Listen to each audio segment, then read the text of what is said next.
How to calculate I to the power of I? What's special about I to the power of I is that the base and the power, they're both imaginary numbers. If they're both real, we know how to do it, right? Like 3 to the power of pi or pi to the power of 3, they're both real numbers. However, if both are imaginary numbers, how do we calculate it? Well, here we can use a very powerful Euler's formula. What is that? It is e to the power of I theta, where theta is a real value denoting the angle. It's cosine theta plus I sine theta. This can be proven using Taylor's expansion of e to the power of x. Maybe first let's try to make the base I into base e by using Euler's formula. In the complex plan, I corresponds to 90 degree.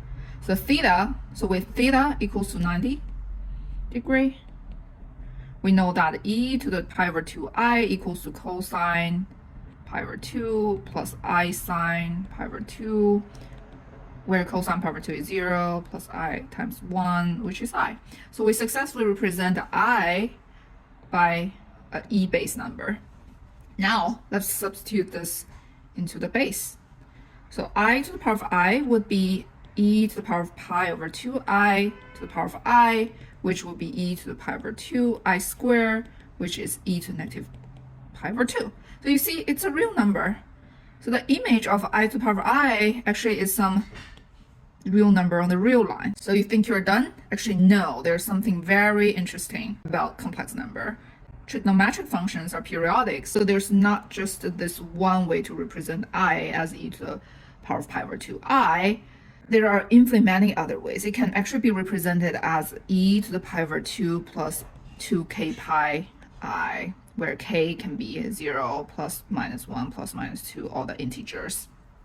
So if we plug this in instead, we have several other branches, which is e to the pi over 2i plus 2 pi I together to the power of I, which is e to the negative pi over 2, same here, but plus minus 2k pi.